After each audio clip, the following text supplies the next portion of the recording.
Remember, recover, return, vril people, and I give thanks to our girl who saved the world. The dancer of dimensions, the shamaness, the warrioress, the greatest teacher. And it is an honor to try to explain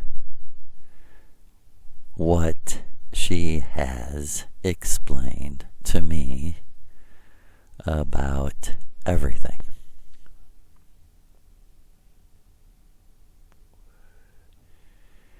And we also want to give thanks to Aldebaran Lou, Chief, and Suzuki, and Missourian Bob, our friends who attend every single one of Mother's Inner Earth rituals. It's only a click away.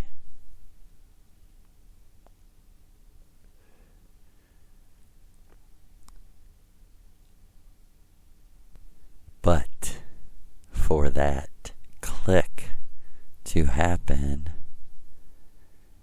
we must call upon the little gods who we call plants. They're as eternal as us, and they don't need avatars. They are one always, no matter what man does to them.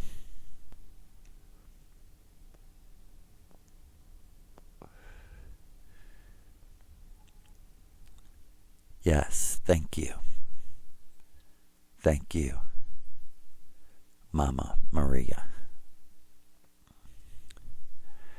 And in this Remember, Recover, Return part of our talks on Maria's teachings,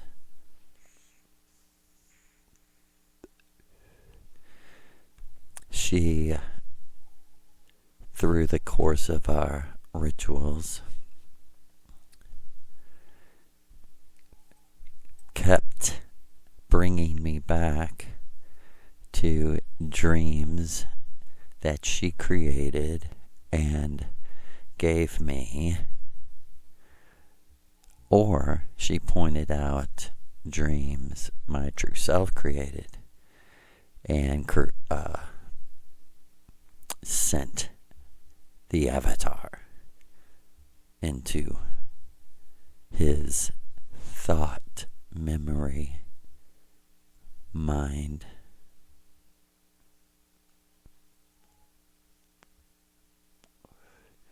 And in this dream,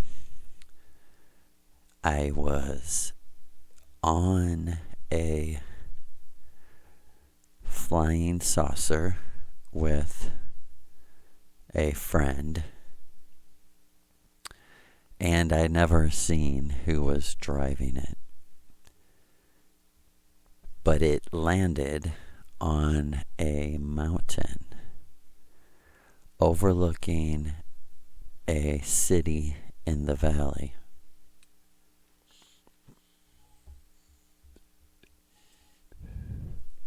And as it landed, I looked at my friend and he looked at me, and I said,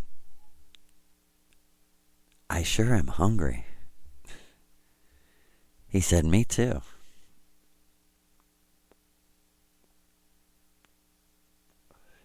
And as we began to exit the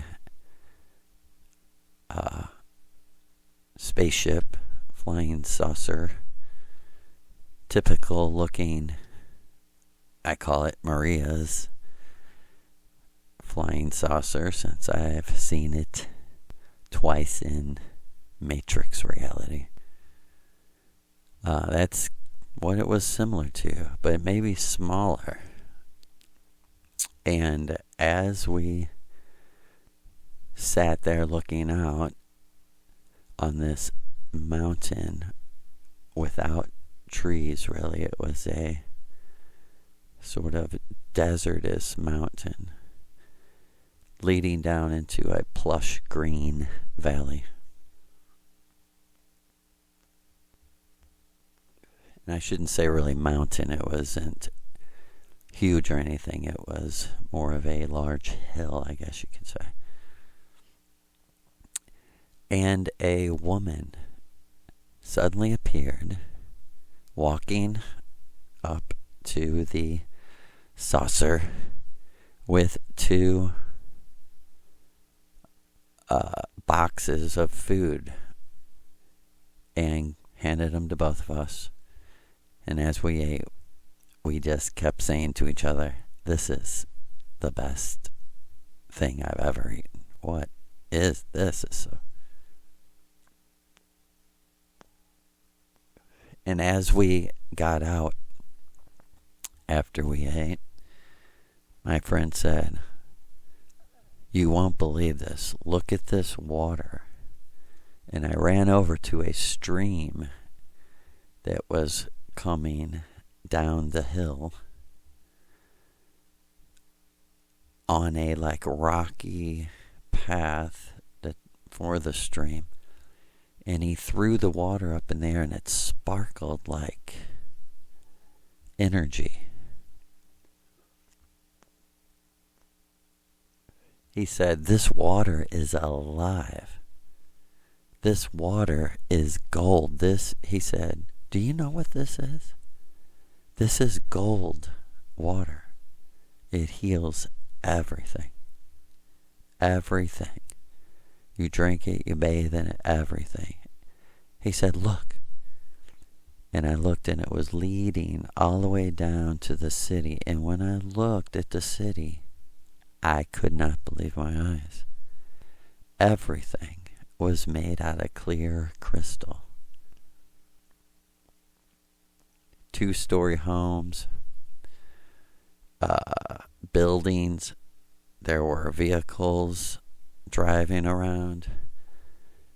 I could see from where I was at tiny, tiny people walking around in the rather large homes.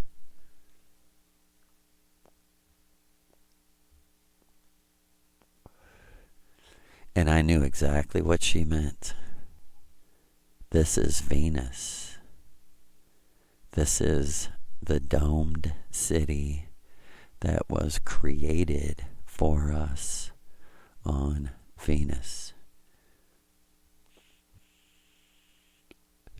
Created by Aldebaran Lou and his crew of very powerful magicians who use their imagination to create technology. And we are living in, as she said, the technology that causes us to give thanks to its creators for what it teaches. Because it reminds us that it all could have been horrible.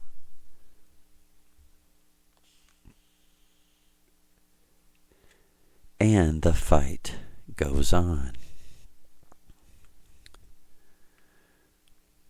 War on Yahweh. Stop running and attack.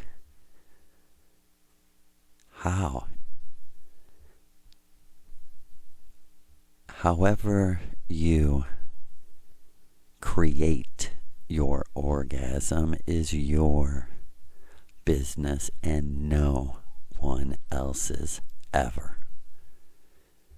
You simply direct the energy of the orgasm exactly like you directed your prayers to God.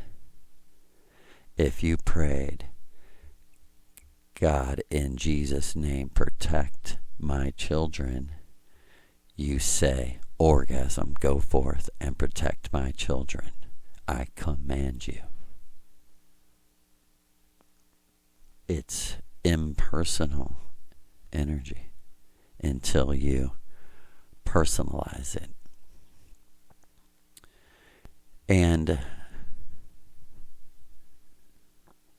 this is the key to eternal happiness for the caste of people who believe in eternal true love between two people, three people, more, and eternal true love of friendship.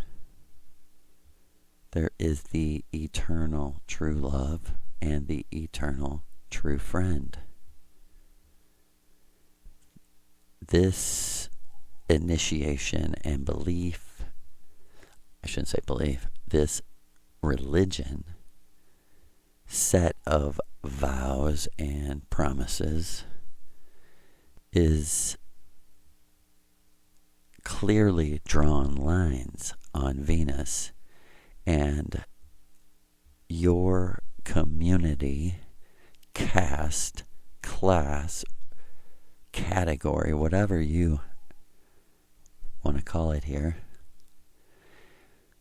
is barriered off with energy that does not allow people from another caste to enter your physical community. And everyone inside of that community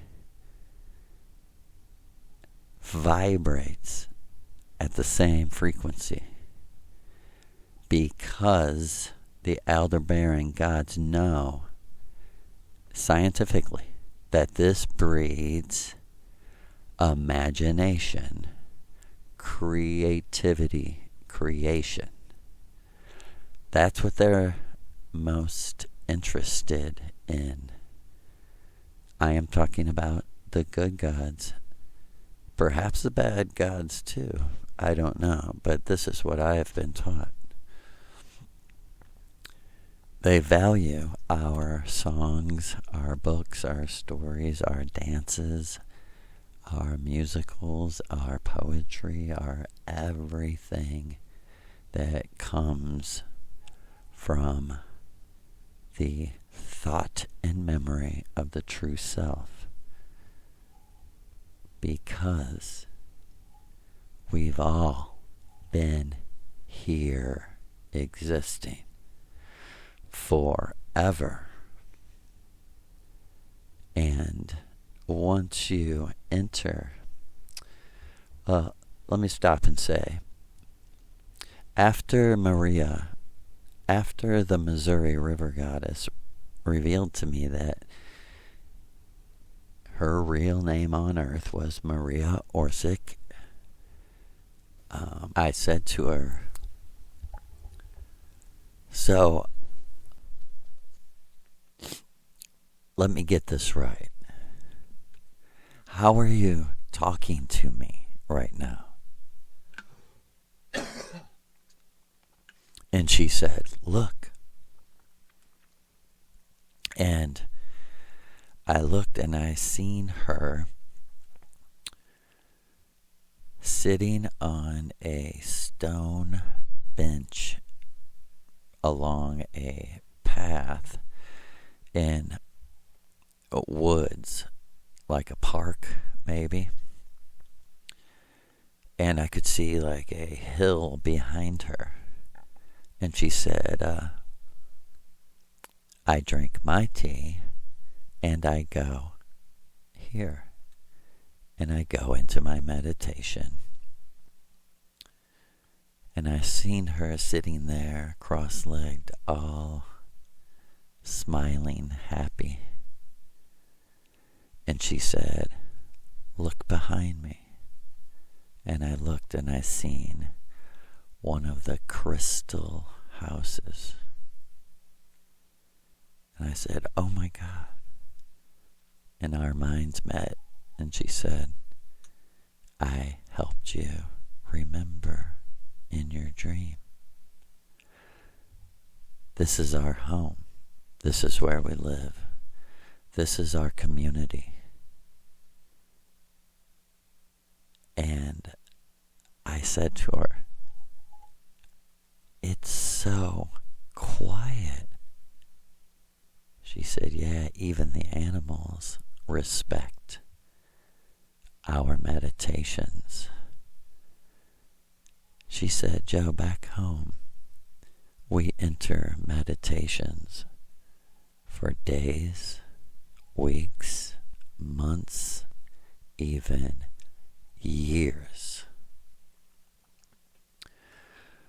We leave and we create realities. We create spaces. We go through our memory to the happiest times and we freeze that feeling and create another world and stay in that feeling for weeks, months, years even. And this is what has helped us to separate people into their own vibrational classes and give them what they want.